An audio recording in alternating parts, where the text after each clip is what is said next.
Hello friends, मैं जितेंद्र गुंज, आपका स्वागत है मेरे चैनल पर। आज मैं अपना एक नया टॉपिक लेकर आया हूँ, टीडीएस रिफंड के रिगार्ड। आप जैसा कि आप जानते हैं, सभी लोग रिटर्न फाइल करते हैं।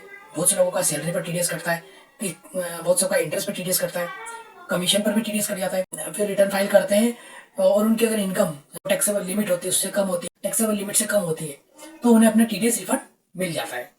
ये आईटीआर फाइल करने से आपका टीडीएस रिफंड मिल जाता है। अब क्या होता है, कुछ केसेस में इनकम कम होने के बावजूद, रिटर्न फाइल करने के बावजूद भी टीडीएस रिफंड नहीं मिलता है। तो आज मैं आपको उसी के बारे में बताऊंगा कि वो क्या कारण है जिनकी वजह से आपको टीडीएस रिफंड नहीं मिलता है। तो आइए हम एक एक पॉइंट टू पॉइंट बात करते हैं। मैं आपको विद एग्जांपल के थ्रू समझाऊंगा ताकि आपको इस टाइप के इश्यूज में हेल्प हो सके, और मैं आपको लाइव भी बताता जाऊंगा साथ ही साथ। तो आइए वीडियो शुरू करते हैं। तो दोस्तों, सबसे पहले हमें इनकम टैक्स की साइट पर जाना होगा www.incometax.gov.in। ओके, फिर यहाँ आपको आपकी आईडी डालना पड़ेगी। आईडी मतलब आपका PAN number, and then continue करने के बाद आपको पासवर्ड डालना पड़ेगा। जब आप लॉगिन कर चुके होंगे तो आपको सबसे पहले फाइल पर जाना है। फाइल पर आप इनकम टैक्स रिटर्न वाले ऑप्शन पर क्लिक नहीं करेंगे, बल्कि हम केवल माउस लाएंगे तो एक और ड्रॉप डाउन लिस्ट खुल जाएगी साइड में। इस ड्रॉप डाउन लिस्ट में हम सबसे पहले ये देखेंगे, हमने रिटर्न फाइल तो कर दिया है, मगर वो उसका स्टेटस क्या है अभी, ये हम देखने के लिए प्रोसेस जारी करेंगे। ठीक है, लॉगिन करा, फाइल पे ई फाइल पे गए, इस पर हम सेकंड ऑप्शन पर जाएंगे, व्यू फाइल रिटर्न, मतलब वो रिटर्न जो हम फाइल कर चुके हैं। इस पर जैसे आप क्लिक करेंगे तो ये आपका स्टेटस दिखाएगा। ठीक है, तो ये आपका पेज खुलेगा। यहाँ पर आप नीचे मोर का ऑप्शन है, इस पर क्लिक करेंगे तो आपकी पूरी रिटर्न की हिस्ट्री खुल जाएगी। अब रिटर्न में हिस्ट्री में क्या क्या हम देखते हैं, यहाँ पर आपको देंगे आईटीआर किस तारीख को फाइल करा, आईटीआर किस तारीख को वेरिफिकेशन हुआ, और वेरिफिकेशन सक्सेसफुल कब हुआ। इसके बाद प्रोसेस की स्टेटस क्या रही, तो 17 तारीख के दिन ही अंडर प्रोसेस था। ये सारी प्रोसेस हमारी 17 तारीख के दिन हो गई थी, और अभी ये उसके बाद अंडर प्रोसेस था, और 17 तारीख को हमारी प्रोसेस भी कंप्लीट भी हो गई। और यहाँ डिमांड या रिफंड जो भी है वो आपको इंटीमेशन डाउनलोड करना पड़ेगा। तो मैं आपको बताया था, सपोज आपने रिटर्न तो फाइल कर दिया, मगर आप वेरिफिकेशन करना भूल गए, या वेरिफिकेशन भी कर दिया आपने पर वो अभी तक वेरीफाइड नहीं हुआ डिपार्टमेंट की तरफ से, और या वेरीफाइड भी हो गया तो वो अभी अंडर ही प्रोसेस पड़ा है। ठीक है, ये सब सारे स्टेटस हमें चेक करना है। जब ये सब आप सेटिस्फाई हो जाए कि हाँ ठीक है, सब मैंने कर दिया, वेरीफाई भी कर दिया और प्रोसेस भी हो गया, मेरा इंटीमेशन भी जनरेट हो गया। कभी कभी इंटीमेशन भी जनरेट नहीं होता है, तो यहाँ इंटीमेशन भी अगर जनरेट हो चुका हो तो आपको सेकंड स्टेप ये करके देखना है।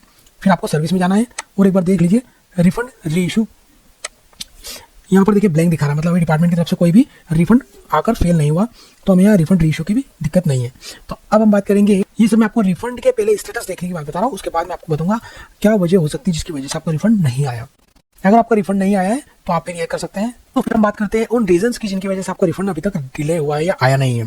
तो इन सिचुएशन को हम कैसे हैंडल करेंगे, तो पहला मैंने रीजन बता दिया आपको। सेकंड रीजन है, आपने वेरीफाई तो कर दिया लेकिन उसे अभी प्रोसेस आईटीआर आपका प्रोसेस नहीं हुआ, अंडर प्रोसेस बता रहा है। तो जब तक वो प्रोसेस कंप्लीट नहीं होगा तब तक आपका रिफंड नहीं आएगा। जब एक बार सक्सेसफुली प्रोसेस हो जाएगा तो आपके मोबाइल पर भी एक SMS आएगा कि योर रिटर्न इज प्रोसेस्ड। उसके बाद आपको 10 से 15 दिन के अंदर रिफंड आपका मिल जाएगा, या इसकी मैक्सिमम टाइम लिमिट होती है 20 से 45 दिन। ओके, इसके बाद अब तीसरा रीज़न हो सकता है रॉन्ग बैंक अकाउंट नंबर। आपने बैंक अकाउंट नंबर तो डाला मगर उसमें कुछ गलती कर दी, वो अकाउंट नंबर गलत था, तो इस वजह से भी रिफंड नहीं आ सका। पहले रिफंड चेक के थ्रू आया करते थे, अब डायरेक्ट एनईएफटी के थ्रू बैंक में ही आते हैं। इसलिए आपको बैंक की डिटेल बिल्कुल करेक्ट डालनी है, बैंक अकाउंट नंबर करेक्ट डालना है, IFSC कोड, ब्रांच, सभी डिटेल पूरी प्रॉपर होना चाहिए। इसके बाद दोस्तों चौथा रीजन हो सकता है नाम मिसमैच। देखिए, आप जानते हैं आधार पर नाम, पेन पर नाम और बैंक के अकाउंट में नाम तीनों बिल्कुल सेम होना चाहिए, कोई जरा सा भी डिफरेंस नहीं होना चाहिए। जैसे एग्जांपल के लिए हम कर लें, मेरा नाम रमेश है, ठीक है, मेरे बैंक अकाउंट में मेरा नाम लिखा है रमेश कुमार, मेरे आधार में नाम लिखा है रमेश सिंह, और मेरे पेन में भी नाम लिखा है रमेश सिंह। तो यहाँ रमेश सिंह मेरा करेक्ट नाम था, लेकिन बैंक में मेरा नाम रमेश कुमार हो गया, तो यहाँ नाम मिसमैच का इशू आ जाएगा आपको, और आपका रिफंड प्रोसेस नहीं हो पाएगा। आधार और पेन से बिल्कुल मैच करवाकर पेन और आधार ले जाकर KYC करना है, और आपका नाम बैंक में भी करेक्शन करवाना है। ठीक है, bank account not pre validate. अब आपने रिटर्न फाइल कर दिया, वेरीफाई भी कर दिया, प्रोसेस भी हो गया, बैंक अकाउंट नंबर भी सही था, नाम भी मिसमैच नहीं था, तो अब क्या हुआ, अब प्री वैलिडेशन की एक इश्यूज होते हैं। देखिए, आपको लाइव बताता हूँ, आकर उस अकाउंट को रिफंड के लिए एलिजिबल करना होता है। तो उसके लिए आपको इनकम टैक्स की साइट पर लॉगिन करने के बाद आपके होम पेज पे जाएंगे, जहाँ टैक्स पेयर का नाम लिखा होता है, वहाँ पर क्लिक करने पर माई प्रोफाइल का ऑप्शन दिखाई देगा आपको। इस पर क्लिक करेंगे तो यहाँ आपको दिखेगा माई बैंक अकाउंट, यहाँ माई बैंक अकाउंट पर क्लिक करना है, और ये देखिए ये बता रहा है एडेड अकाउंट 0, हमने अकाउंट, और यह बता रहा है फेल, अभी अकाउंट फेल हो चुका है जो हमने ऐड किया था। अब हम यहाँ से वापस एक बार रीवैलिडेट कर सकते हैं, अगर हो गया तो ठीक है, अदरवाइज आपको दूसरा बैंक अकाउंट यहाँ पर ऐड करना पड़ेगा, या फिर आपको बैंक में जाकर KYC करवाना पड़ेगी। तो ये रीवैलिडेशन भी जरूरी है, जब तक वैलिडेट नहीं होगा ना तब तक आपका बैंक में रिफंड नहीं आएगा। हाँ, एक सबसे बड़ा और मुख्य कारण होता है मिसमैच इन फॉर्म 26AS। अब दोस्तों 26AS में आपका रिफंड कुछ और बता रहा है, जबकि आपने एक्चुअल कुछ और क्लेम कर लिया होगा। जैसे अक्सर होता है, सपोज मैं एक एम्प्लॉय हूँ, मेरे बॉस ने मेरी सैलरी में से 1,20,000 का टीडीएस काटा। ओके, मगर 26 में सॉरी 1 लाख का टीडीएस दिख रहा है, तो मैंने रिटर्न फाइल करते समय उस 1 लाख पे जो अमाउंट थी उसे 20,000 से बढ़ा दिया।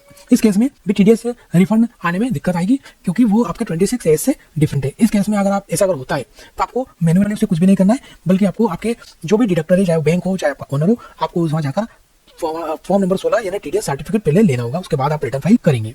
फाइलिंग रिटर्न थ्रू ऑफलाइन, आपने रिटर्न फाइल करा ऑनलाइन प्रोसेस से नहीं करा, ऑफलाइन प्रोसेस से कराए, इस कंडीशन में भी आपको रिफंड में थोड़ा सा समय लगेगा, क्योंकि वो ऑफलाइन प्रोसेस में थोड़ा सा टाइम लगता है। और एक आखिरी रीजन ये भी हो सकता है कि आपका रिटर्न स्क्रूटनी में हो, मतलब डिपार्टमेंट ने आपके अगेंस्ट कोई असेसमेंट ऑर्डर निकाला होगा, उसका असेसमेंट ऑर्डर आपके मेल पर आएगा, जिसमें डिपार्टमेंट आपके द्वारा बताई हुई इनकम और एक्सपेंस, मतलब जो क्लेम डिडक्शंस है उन्हें वेरीफाई करेगा, और हो सकता है आपसे कुछ उसके लिए प्रूफ सपोर्ट मांगे, सपोर्टिंग डॉक्यूमेंट, जैसे आपने एटीसी की डिडक्शन ली होगी या अदर कोई डिडक्शन ली होगी, तो उसके लिए, और इनकम भी भैया वो करेक्ट है या नहीं ये डिपार्टमेंट पहले कंफर्म करेगा, उसके बाद आपका रिफंड इशू करेगा। तो दोस्तों ये थी छोटी सी जानकारी रिफंड की क्या क्या वजह हो सकती है जो जिस वजह से आपको रिफंड डिले होता है, क्या क्या करना है मैंने आपको ये भी बता दिया। अगर आपको अभी भी क्लियर ना हुआ तो आप मुझे बकायदा कमेंट बॉक्स में क्वेश्चन करके पूछ सकते हैं, मैं आपको एग्जाम्पल के थ्रू समझाऊंगा एक एक चीज।